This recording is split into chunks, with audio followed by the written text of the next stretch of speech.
You know that part in a horror movie where you scream at the characters not to go after the monster? That scene where there's a blood-curdling scream and you know someone's about to die if they go after it? Well, that's how I felt about going after that noise in the woods. It's not some ghost or goblin out there, though. I'm pretty sure it's my mom, who just woke up from a coma. If you're feeling a little lost, you'll want to check out part 1 first. While you're there, don't forget to like these videos and subscribe to My Story Animated to listen to more crazy content. If you don't, you'll see a ghost the next time you look in the mirror. Trust me, you do not want to deal with that. In fact, you would probably scream at the top of your lungs, which is pretty much where you guys left me last time. That scream in the woods was ear-shattering.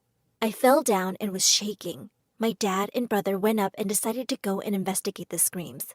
I was too scared, so they told me to stay back and wait for them to come home. I sat there under my covers, crying from being so scared and alone. I know it's weird, but I actually felt the urge to call Lisa, even though the last time I saw her was pretty dramatic. I really missed her. When I thought about getting scared and running into my mom's arms, I only saw her. I was surprised when she actually picked up. I told her how scared and horrifying it was. Every shadow seemed like a monster, and I could not calm down. That's when I heard some noises coming from my living room. My dad and brother must be back. I'll hope I can see you soon. You will, she told me. She asked me to keep our conversation secret, and I agreed.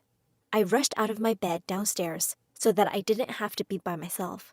But, to my horror, I was completely alone. The lights were all turned off. This was scarier than sitting in my room. I walked towards our lamp to try to brighten up the place. I turned on the light and walked over to sit down and wait for everyone to return. Something reached out under the couch and grabbed my ankle, pulling me to the ground. I looked around and saw that it was my mom. I screamed at the top of my lungs and kicked her in the face a few times. She hissed and covered her eyes, and I ran as fast as I could towards the door. You know the old TV show Tom and Jerry? Well, I felt like a little brown mouse being chased around by a giant gray cat. I probably would have found it funny if I wasn't so busy running for my life. Did you know a cheetah can run over 60 miles an hour? Well, it felt like my mom was about to break a world record. Even though I got a head start and my mom was weak, my mom caught up with me in a matter of seconds and pinned me down to the ground. I thought I was going to die. But in that moment, my dad and brother rushed to the scene and pulled her off of me. My dad told me to call the ambulance while he and my brother held her back. With tears in their eyes, they handed her over to the medical professionals who took her away to the psychiatric hospital. My mom was begging to stay, promising that she didn't remember anything, but my dad and brother had witnessed it. My father went to the hospital with her, and my brother just sat there and glared at me. She was literally trying to kill me! How was I still the bad guy here? My brother ran to his room without even saying goodnight, and my dad spent the whole night at the hospital with Mom. I tried to go to sleep, but tossed and turned all night. Every time I shut my eyes, I saw her staring back at me with an evil glint in her eyes. I got up to go to the bathroom and overheard my dad and brother fighting about Mom being in the hospital. My suspicions were confirmed. "This is all Emma's fault," my brother screamed. "We just got Mom back, and now she has to send her back to the hospital all over again?" I wanted to jump out and scream, but I just couldn't gather the strength. Deep down, I knew he was a little right. I ran up to my room and locked my door. I fell into my pillow and sobbed. My dad must have heard me because he was knocking on the door seconds later, but I didn't want to talk to anyone. I was a complete wreck and ignored all of my friends and family. I barely ate meals. My brother tried to apologize with gifts, and my dad tried to convince me to go out to my favorite stores. Nothing made the darkness inside of me go away. I know that they say time heals all wounds, but it didn't for me.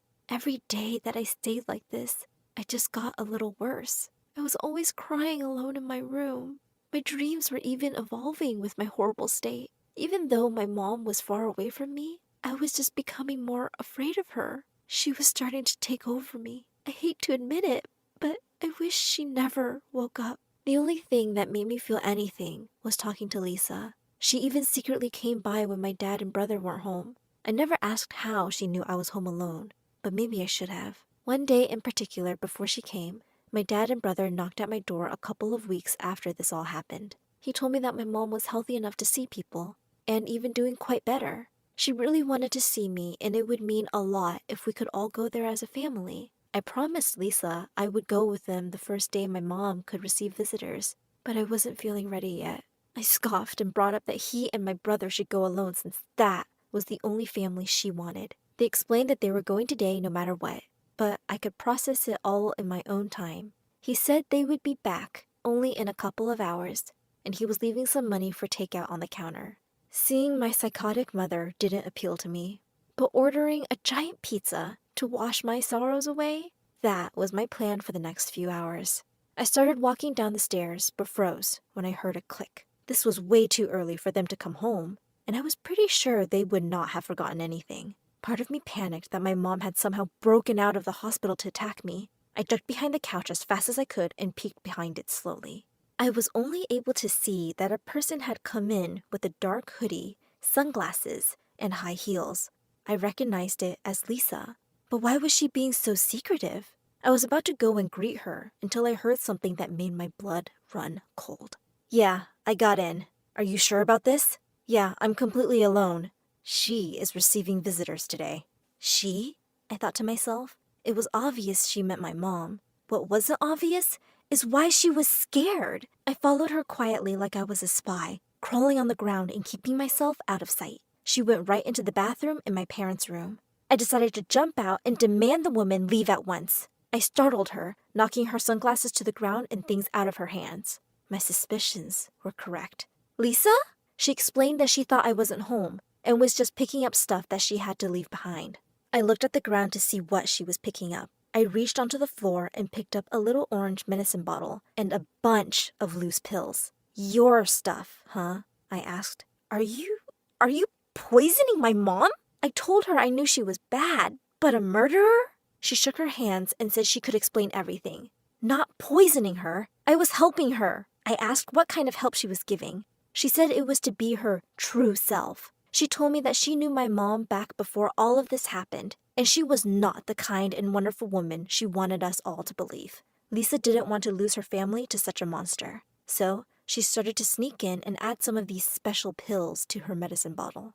All this time, she had been living in a shed out in the woods. Coincidentally, it was her that screamed in the middle of the night, but only because a raccoon ran into her when she was coming back from breaking into our home. She had been slowly dosing my mom, since right around the time she started to seem to hate me. I told her that it couldn't be true, how my mom had been so sweet and caring until all of that happened. The pills, they made her evil. No, you're wrong.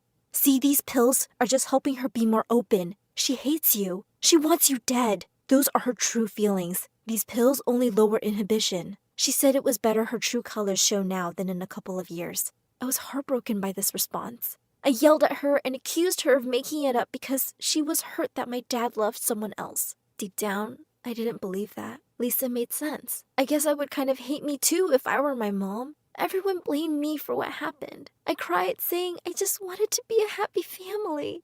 And now I have to face my biggest fear, the truth that my own mother wished I was never born. Look, Lisa said, that's all I want to do. Think about how great we had it. You have to admit that things were a lot better before your mom woke up. She placed her hand on my shoulder and took out her wallet. She had a picture of me and her from our last vacation. Don't you miss this? She asked. She may have given birth to you, but I am the closest thing you ever had to a mom. Just stop it! I shouted, dropping to the floor.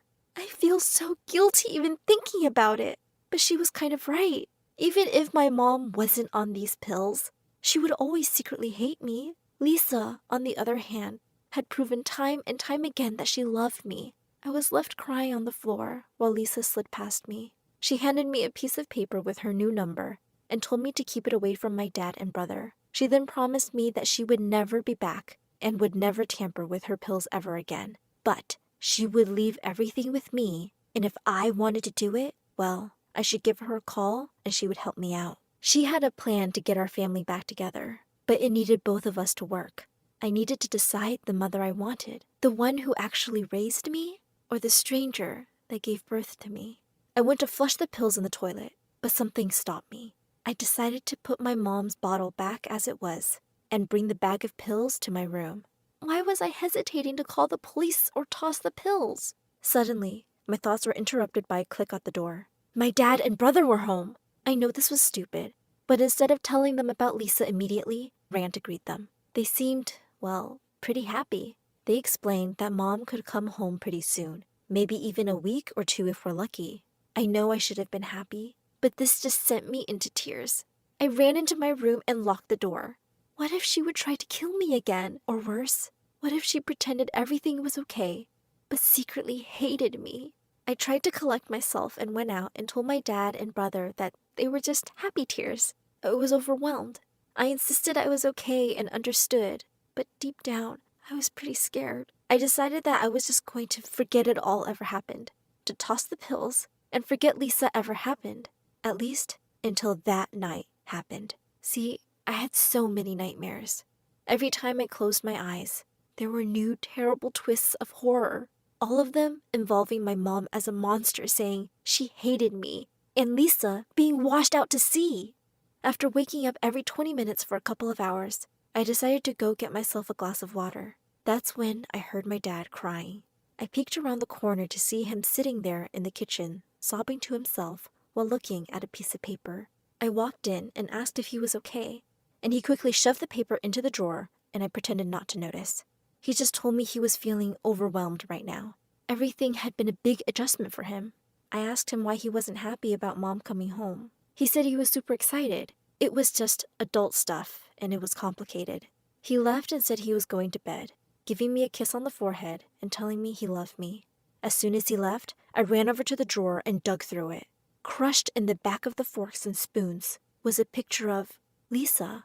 He had been crying over her. He wasn't over her. It sounds harsh, but my mom kind of ruined everything when she woke up. I was so conflicted, but at the same time, I think this sealed the deal. All I ever wanted was my mom back in my life, but she really just hates me. With these pills, I could probably keep her out of my life forever.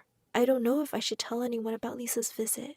When I got back to my room, I dug up that little paper Lisa gave me and sent the number a text. We need to talk. Tune in next time to hear what happened